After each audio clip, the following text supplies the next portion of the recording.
Hi guys, welcome to the Fort Daily Demos. Today we're going to do a two-point pull-down perspective construction working directly off of a floor plan.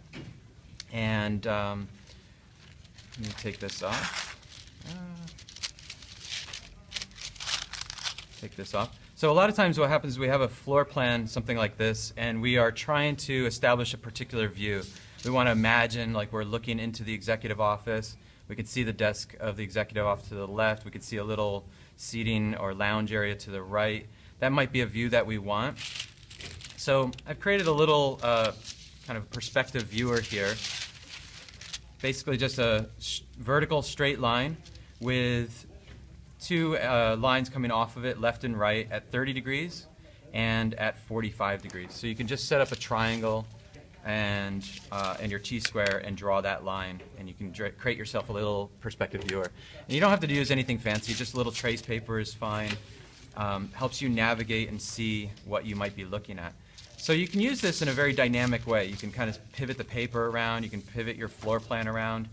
A drawing I did earlier has that little blue line under it, if you see that in the video. So we did a drawing the other day that was in that direction. So today I'm going to do a drawing and we're going to build it in this direction. So as I spin this around, I can see my station point. That's where I'm sitting or standing in space, looking into the space. If I want to see a little bit more of the seating lounge kind of area, relaxed area here, off to the right, I can build that, or set up here, and I can see that to the left, and I can see the executive's table to the right. So if I like that view, I'm just going to go ahead and tape it down. I'm standing out here, and it looks like we're in the hallway, so we can't draw. But we can. We just get rid of the walls, and there's a space, depending on the scale of your floor plan, there's always a space in front of the station point where you just can't draw that anyway. It's too close to the viewer. It's too close to your feet and things. So we could just conceptually imagine removing the walls that are blocking our view of the actual room. And in this case, we have an executive bathroom off to the left of the scene. We won't even draw that. We'll maybe draw the wall over here and give the suggestion over there. So that's it. So we'll get started with that view. And the nice thing about this system, it's very, very intuitive and it's very direct. So what I want to do is set my plan up so that the sight line is literally vertical. So I'm using a T-square here today. I'm going to use triangle, butt those together, set up your sight line vertical, just like that, and that's it. And then tape that down.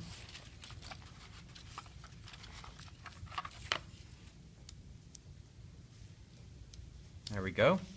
Now, the back corner of your room could be any corner that you see. You could start your drawing from this corner or that corner or that corner. This is for what's called a picture plane. The picture plane is, conceptually, it's where your drawing surface really is. So I'm going to go ahead and lay a sheet of trace paper over the top of this now. And this base work, this is base work, so you don't have to feel like it's precious. You don't have to feel like it's got to be perfect the first time. You're welcome to make mistakes.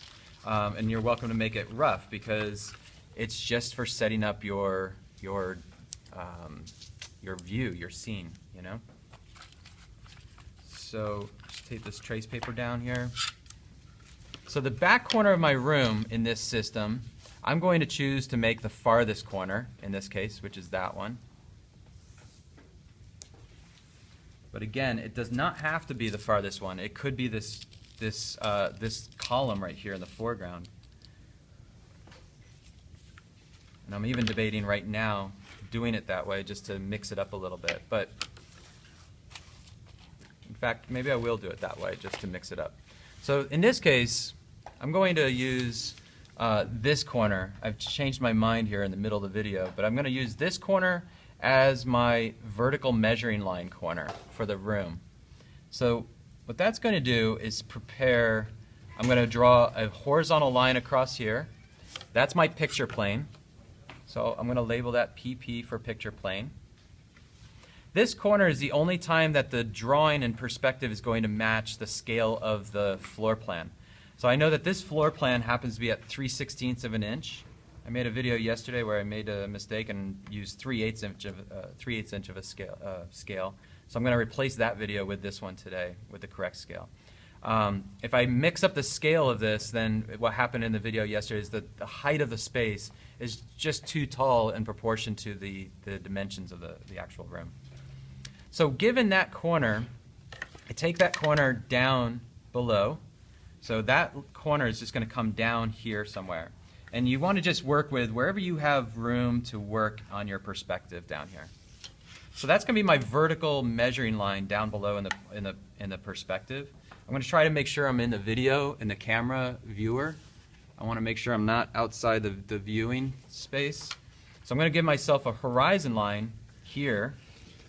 And you can just put that anywhere you have space. If I wasn't on the camera, I would maybe put it down a little bit lower where it's a little bit more clear, but it makes no difference. So that's my horizon line. And again, this is my vertical measuring line, or the back corner of the room, the starting point of the system. The scale of the floor plan is 3/16 inch scale. So on my architectural scale, I'm going to use 3/16 inch. I like to use a 5-foot eye level because that's a very nice average kind of eye level height. So there's 5 feet, 4, 3, 2, 1, and 0. And we're using a 12-foot ceiling. So 12 feet is right there. So I'm going to go ahead and put those tick marks in for each foot so I don't have to do it again. So this is 12, and I know this is going to be, I'll try and draw 12 feet. Try and draw it a little bit larger so it's actually visible. And our horizon line is at 5 feet. Okay?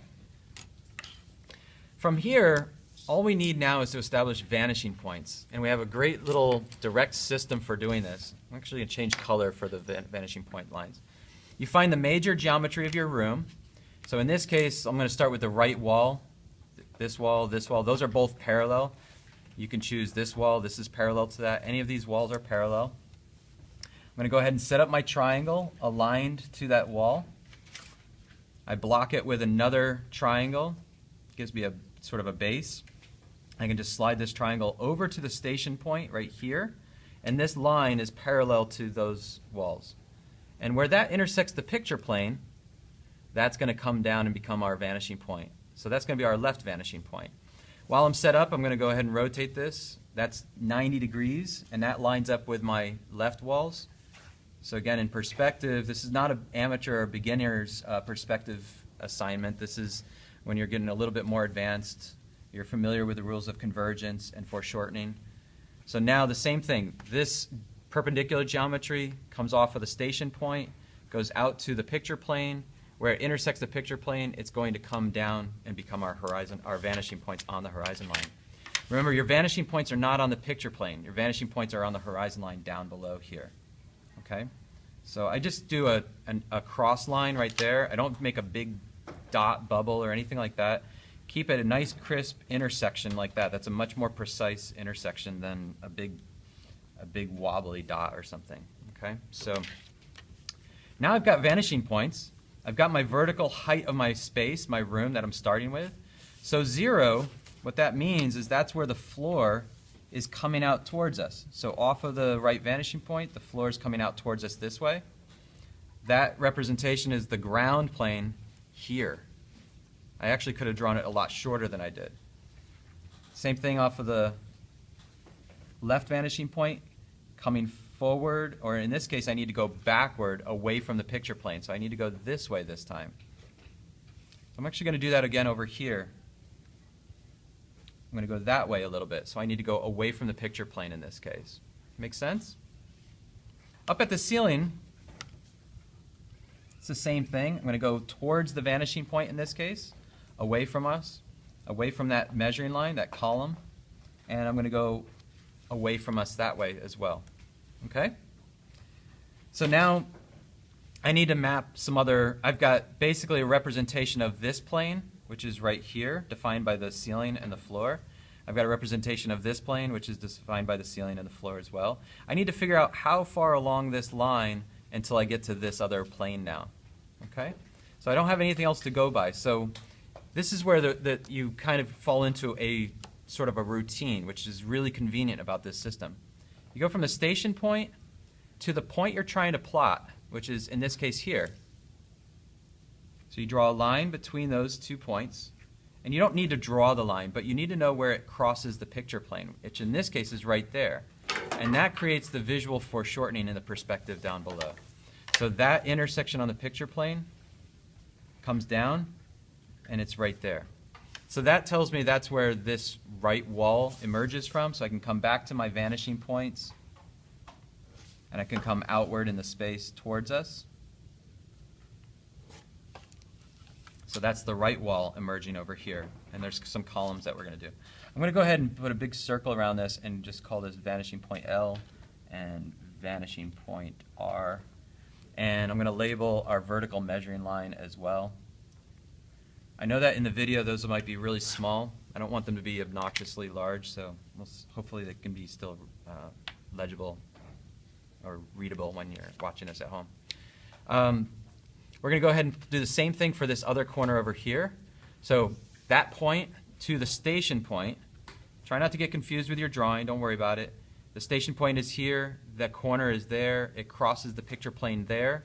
So I take that little intersection at the picture plane, it's now in the perspective down below right here. That tells me where that corner is. That wall is perpendicular to that wall, so it's built off of the right vanishing point. So that wall is coming out towards us like this and like that. There we go. So I've got the major walls in just a few minutes, I mean maybe 5 minutes or so. You've got your major walls. You have the representation of your ceiling plane coming in the floor plane. What we might want to do is start to locate maybe the columns. This column is a little bit of a mistake. Maybe we'll turn that into an interesting box feature of some sort instead of a column. And I'm going to start to locate where this wall is so that I can actually also locate where the hallway is in this drawing, which will be nice and a good reference. So let's go ahead and locate this corner. So we just go station point through that point. We already have the representation of the wall. We have the glass wall, which is the ceiling and the floor there. So this point through the station point, again, that's an imaginary line right there. You get that intersection on the picture plane. That picture plane intersection comes down into the perspective here. So that corner is that corner in the perspective. For this wall coming forward, I can come off of the left vanishing point. Come off of the left vanishing point, outward in space towards us. Outward in space towards us. And now I can start to locate where this corner is as well. So station point through that intersection, station point through that intersection to the picture plane. That intersection came down, it crossed right there. So the hallway, oops, that didn't stick. So that line right there refers to where that wall intersects that wall, basically. So if I were to remove, if I remove conceptually this whole wall and this is where that corner would be emerging. So this helps me establish where the hallway wall is, which is perhaps going to be interesting in my drawing. I don't really know it when I get started. So sometimes it can be a nice style, language, aesthetic to that. So that's going over there. If I wanted to put a doorway along here, I could now put it along that wall. It's helping me see that I could use this as a framing device, looking into the executive's office. So there's all sorts of options that are emerging in this particular drawing. Let's go ahead and locate some of the other major geometries, such as the window mullions. So right here I can see that this mullion is halfway between the corner. I could just eyeball that over here. Or I could also use my geometry of bisecting a plane right here in the perspective. So there's the center of that wall plane. So I know that there's a mullion right there on the center of that plane.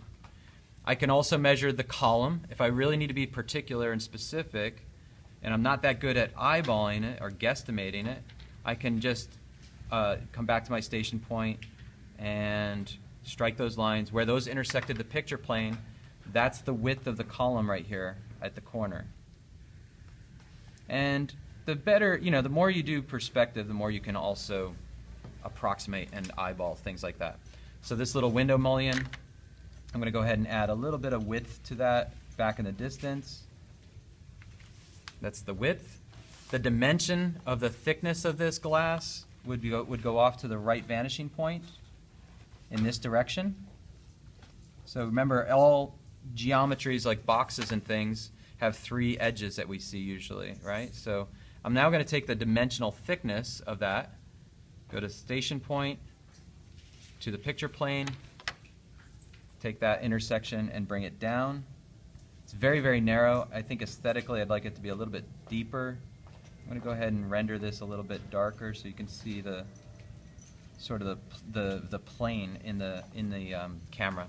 So I've kind of flushed it in a little bit thicker because aesthetically and graphically I think it looks a little bit better. Vanishing point left. So the window structure down on the floor or whatever might be something like this. Just building off of those intersections. And that's a glass plane right there. So I'll render the glass plane with a little blue so that, and again, in the video, that it's a little bit more clear. So that's a nice view of the office.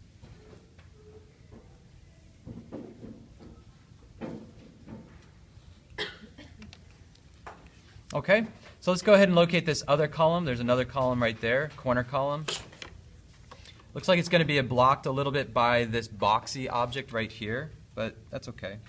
We'll see. So that's at the corner. This is the depth of that column. Station point to the picture plane. Station point to the picture plane. Where it intersects at the picture plane, it's ready to come down into the perspective. That's the depth over there. And the depth on the left of that column is, I'm going to carry that geometry right through there at the floor and at the ceiling. So that's the column in here. Just like I rendered this the right plane of this little mullion, I might go ahead and start to render the right plane of this column. I'm just doing this more for the video and for the graphic purposes of communication for the students to be able to see the columns emerge a little bit better. So you can see the left plane and the right planes kind of coming out a little bit stronger. So we can keep going through with these other window mullions. I'm just going to do the center lines of the mullions. Station point to the picture plane. And while I'm set up, I might as well just go ahead and strike those points. The other one's here. Saves me a little bit of time. That one goes backwards. Getting a little confusing with what other marks I've already made. So you can do little circles up there, little marks, little tick marks, little arrows, whatever helps you. That's the center line of that one. That's the center line of that one. And this one disappears behind this corner of the hallway edge that I'm going to go ahead and render in. Okay, so that one I don't need to draw. I'm going to go ahead and eyeball again the width of the column or the mullion. And using my logic of foreshortening, I know that this one's a little bit closer to us, so it's going to be a little bit wider. And then the depth of each of these goes off to the left vanishing point. So I'm going to go ahead and strike the left. These are very, very small little depth lines. And then I'm going to I'll go ahead and put the vertical here. And then that establishes the depth for the other to the right, this one here.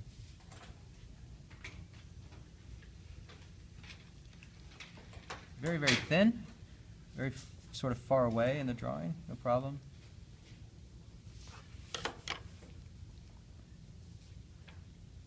So there are your 3 columns, and if I render the same right plane logic on these columns, that's the plane that's actually in the room in this case. Again, this plane is parallel to that plane, parallel to those planes. So we're back on track. Now if I were to start to sketch some figures in here just to get a sense of scale, a 5-foot eye level means that if a person was standing here on the floor, then maybe I start to box their head in and their torso and their legs. That's how tall a person is in the room here. Somebody closer to us in the hallway, the head is larger, torso is larger, the feet are what drop down, right? So this person's standing out here in the foreground, and somebody farther, even farther away, maybe outside the glass, maybe there's a balcony out there, they get smaller. So one of the number one mistakes people make early on in their figures is they drop the head height. That only happens when we're looking down in the space onto people. We're up on a mezzanine, on a balcony, up on a landing, and we're looking down in the space, then the head heights will drop and get lower, right? But otherwise, if we're all at the same head height or all at the same eye level, then it's really the feet that move, okay? So let's start to put some other objects in here. We've got a pretty good flushing out of the space. We could easily start to strike like a recessed ceiling or a cove ceiling. I don't need to do too much to just give the illusion of that. I'm going to make a cove ceiling right in this line. Comes out towards us. I'm just going to eyeball some of the geometry dimensions.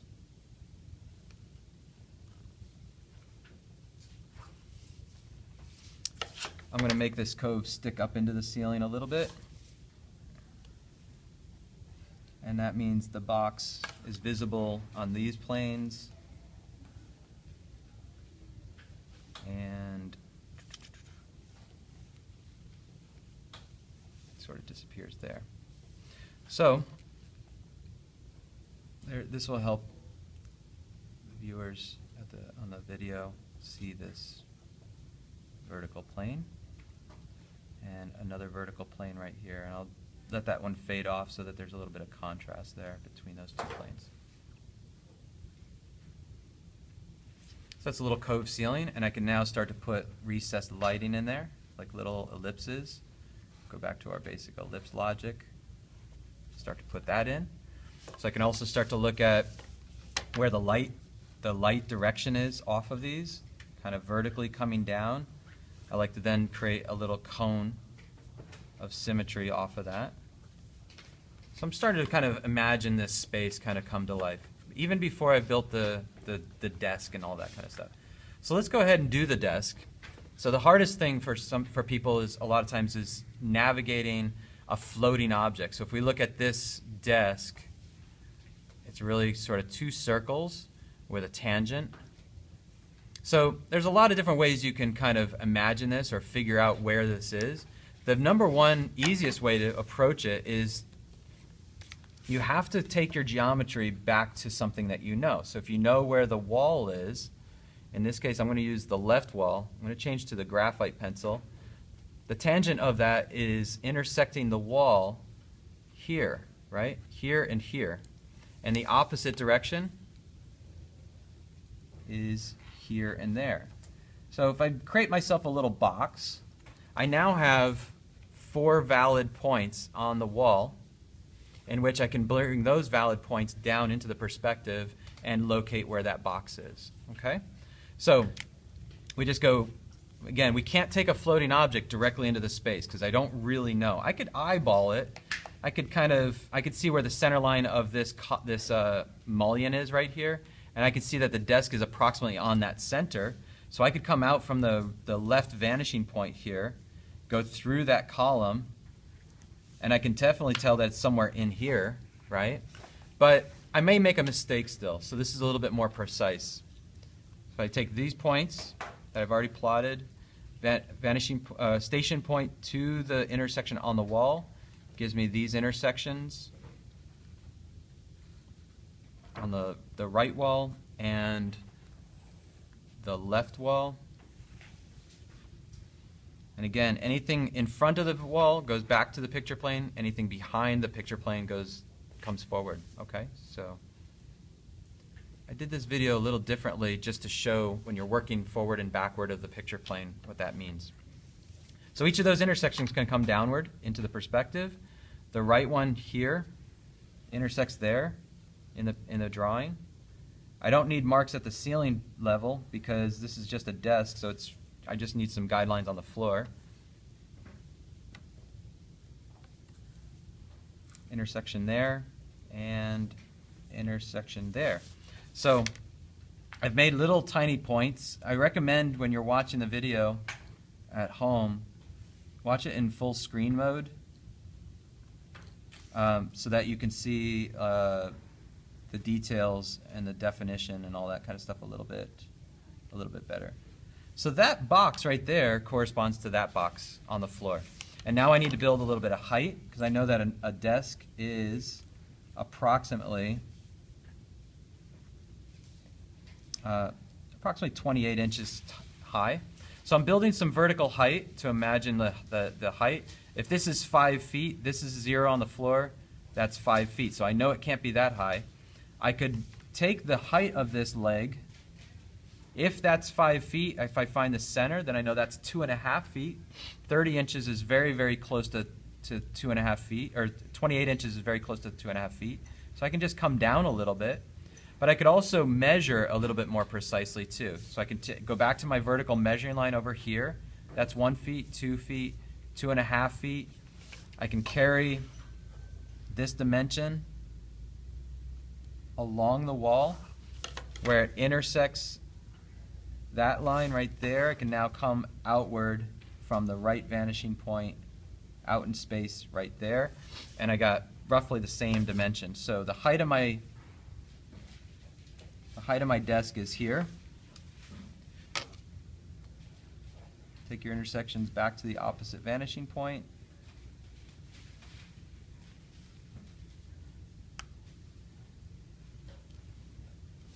There's the desk. And now I can use my ellipse logic. I can see that this is a very, very flat ellipse. Very, very difficult to draw it. It's so far away, it's really close to the horizon line. So we're going to have a little bit of a tangency here. It's up to you to define the total shape of this desk, or you could define and design your own desk. You know, it's up to you. You're the designer.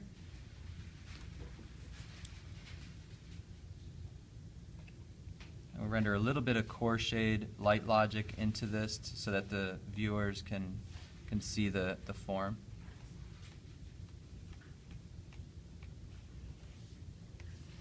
Let's go ahead and build this chair here in the foreground before this video finishes. Just kind of build another object in the foreground. So one thing I need to do is I need to locate it based on something I know. I don't have anything in the perspective that I can trust. I need a guideline on the drawing over to the right wall in this case. So I'm going to carry the geometry over to the right wall.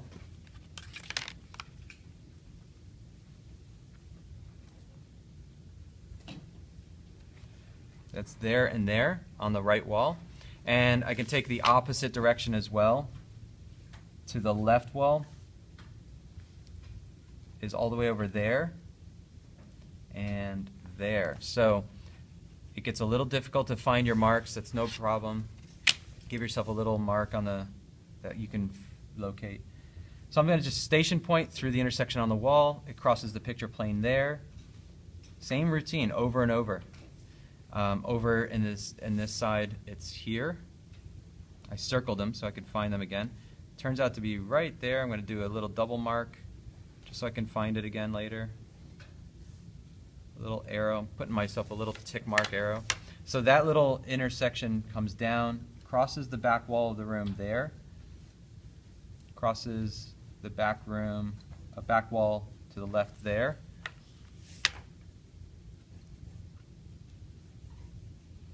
There and there. So I come out from the right vanishing point, out in the space towards us, out in the space towards us, come back from the left vanishing point, across the space there, and across the space there. So the sofa looks like there's a mistake. I don't know, could be, but looks like there's a mistake there. I think I've mixed up.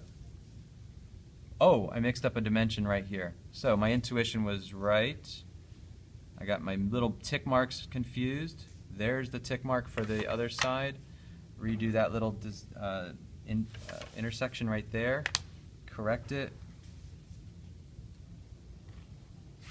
So another example of trust your intuition. Sometimes there's, you make a mistake, you make an oversight. The video I did yesterday, I made a mistake in the scale of the plan, and then the perspective came out way too tall relative to the depth.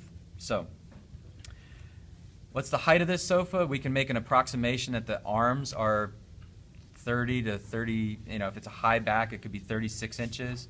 Let's just say that the arms are 30 inches. That would be 2.5 feet again. So back here on the vertical measuring line, there's 2.5 feet. How can I get 2.5 feet out here in the foreground? I can use a shortcut method. Rather than going along the walls, I can use the diagonal vanishing point. So DVP, it's a really important tool. And I use this in sketching all the time, just to locate something and scale something. So this is on the floor in the foreground. This is the floor in the background. Those are both at 0, 0, you could say.